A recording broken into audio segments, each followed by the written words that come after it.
Hello, good evening, and welcome aboard with Stormus-65, aka the Furry Biker, on board Fyrestorm with a Y. I hope everybody's doing well out there, keeping the rubber side down, safe and legal if you're a biker. I cannot emphasise the last one enough. Big shout out, as I always do, to all of my subscribers, old and new, you guys, girls, boys, ladies, furries, bikers, whatever you are, wherever you are in the world. You guys are absolutely wonderful. It's an absolute honour and privilege to have you people on board with me. And as always, a huge shout out to Bike Talk of Nottingham. If you're looking for CBT, full test for an A1, conversion to A2 or DAS, Ken, Steve and Sue are the people you need to speak to. Another shameless plug for you guys. Speaking about tests and licensing, it's brought a bit of an unusual thought to my mind, that, to be a biker, you got to jump through a few hoops, and to be a car driver, you got to jump through a few less hoops. Because the path to a full car license at the age of 17 is essentially driving lessons, as many or as few as you need, then a theory test,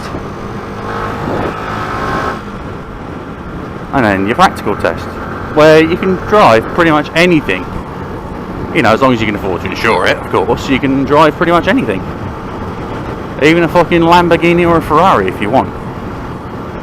Essentially the power limits are limitless. Whereas if you want to go for a full license on a motorcycle, it's a bit more drawn out, there's a bit more rigmarole attached to it all.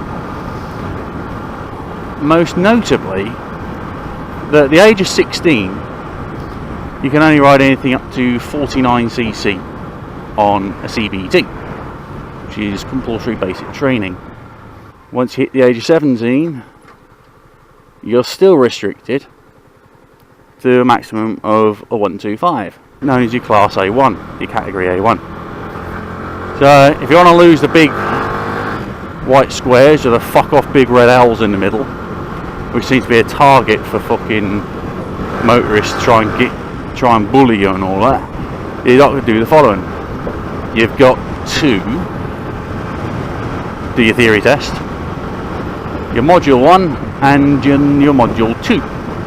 So at the age of 17 you've got to do 3 tests compared to 2 tests for a car, and you're still restricted to a maximum of 125.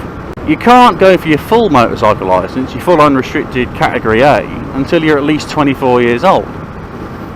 In the interim, if you want, you can go for an A2, which will allow you to ride anything up to 400cc or 33 brake horsepower.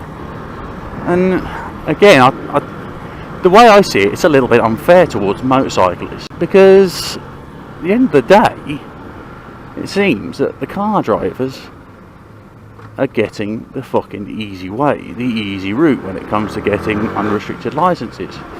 Meanwhile, motorcyclists have to wait until they're at least 24, which, I'm alright, because I'm 35, well I'm 36 this year.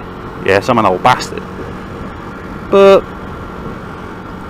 you turn 17, you think to yourself, I really, say for example you want a Fireblade or a GSXR 750, something that's got a bit of roar about it. I'm not saying that Fyrestorm hasn't, because she's got a fucking shit ton. Same with the classic 2-strokes like the TZR, the Aprilia RS, the RG125 Gamma. These bikes, 2-strokes, and they produce phenomenal amounts of fucking power. I believe a fully de-restricted RS125 Aprilia 2-stroke can produce about 32 brake horsepower, whereas the learner at the moment on a CBT is restricted to a maximum of 15. So again, it's a little bit unfair when you think about it, that motorcyclists are restricted pretty much all the fucking way. till you reach the magic age of 24. Because like I said, an 82, yeah, it gives you a green light to a more powerful bike, but you're still restricted in the amount of fucking power output. And I believe the government has decided to try and streamline it all by bringing in the idea of advanced training. So, you know, so you've been at a certain power band for X amount of years, and then you take further training, you know, until your instructor's happy that you're capable of handling a more powerful bike. And it's a very long staged process in my books, and I think, you know, it's to the detriment of the motorcyclist in a lot of ways. So, you know, I wish that, I mean, back in the old days, it was a case of you could do a CBT and ride a 250. Fucking bang on, you can ride a 250 on L plates. Didn't matter how much. I don't think it mattered how much power it produced, as long as it was a maximum of a 250. Which you know, honestly, I think to this day would actually make more sense if, you know, you could ride a 250 on L plates at the age of 17. Because the amount of youngsters, especially at the age of 16, who want to ride something better, but are restricted to the fucking 49cc at 16, and then restricted to a 125 at 17, it's counterintuitive.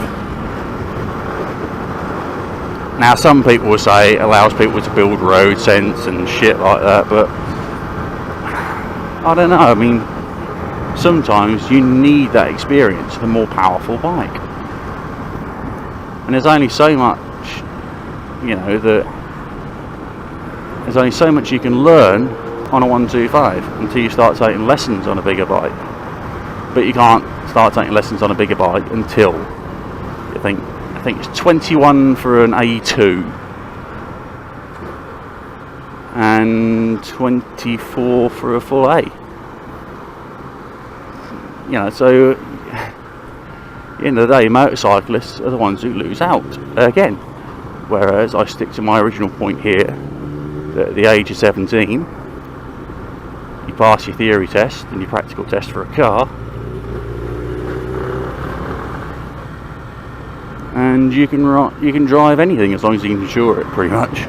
You know, that's the way I see it. So I'm going to end this little video. Actually, no, I'm not going to end this little video here. I'm going to put in a little mini review of Fyrestorm now that I've been riding her for nearly 900 fucking miles. So, things I don't like about Fyrestorm first. And it's the only gripe I have about her. The bloody mirrors. Most of the time, my mirrors are full of fucking elbow. I've noticed in the videos when I'm watching them back, they're full of fucking fuel tank and leg and, you know, that sort of stuff. So, you know, it's taken a little bit of readjusting to relearn how to use the mirrors properly on her, because they're so tight in. And where the fucking are you? That beautiful 125cc 4-valve overhead cam fuel injected engine. It is gorgeous. It is a lovely, lovely engine, married through a multi-plate wet clutch to a slick shifting 6-speed gearbox, which is nothing short of silky fucking smooth. And I mean silky bastard smooth. DID O-ring chain. I've not actually taken it to a top speed, so I do not know what the top speed is yet. Suffice to say, I'm probably only going to be taking her up to a maximum of 70 on the public roads. If I can find a track day or a private road, I might try, you know, it's long enough, and I get the permission of the owners of the road, I might see about it. But as it stands, 70 is what I'm going to stick my maximum at, because that's the fastest I will go on a dual carriageway. That's national speed limit. The brakes, ABS, front and rear, anti-lock brakes. They are just unfucking believable. I've actually had to test them out quite a few times. So yeah, because of idiots fucking changing lanes and brake checking me and doing all sorts of weird, wacky, random shit, I have had to test out the ABS a few times. You know, I don't like testing it out, but I've had to, and it does stop you on a fucking sixpence. The stock tyres offer plenty of grip for what I want. They do the job really nicely. You know, I can get some real nice lean on with Fyrestorm. I honestly don't think it's going to be too long till I'm getting my knee down. She's not a small bike by any think of the imagination. She's actually quite large physically.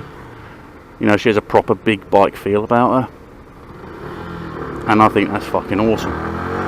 It is nice that she has this proper feel to her. I mean, I'm 6'2", nudging on 6'3", and I feel comfortable on her. I'm not having to do human origami as I stated in my previous vid about her. She's everything, you know, that you could ask for in a 125. Fuel economy, fucking hell. I mean, I filled her up last Friday, and we're only now, and we still haven't dropped to half a tank yet, which is fucking phenomenal, really, when you think about it. For a performance 125, some people may laugh at me saying performance, but I think she is. No disrespect to Misty, the GN125 I was riding before I got Fyrestorm, but I do find Fyrestorm to be a more rounded machine. She's better suited to me as a rider and my riding style. So now I'm going to end the video here. If you like what you've seen, throw me a like. If you got something to say on the about the vid, whether something you agree or disagree with me on, throw me a comment. And if you haven't subscribed and you want to subscribe to more crazy, weird, wacky, wonderful adventures with the furry biker, subscribe to my channel. That's not obligatory, but it'd be nice. So until next time, viewers, fellow bikers, subscribers, keep it safe out there. Rubber side down, fellow bikers, legal. And I'll see you on my next video. This is Stormus-65, aka the Furry Biker, sitting in traffic in Nottingham, signing off. Until next time, viewers. Bye!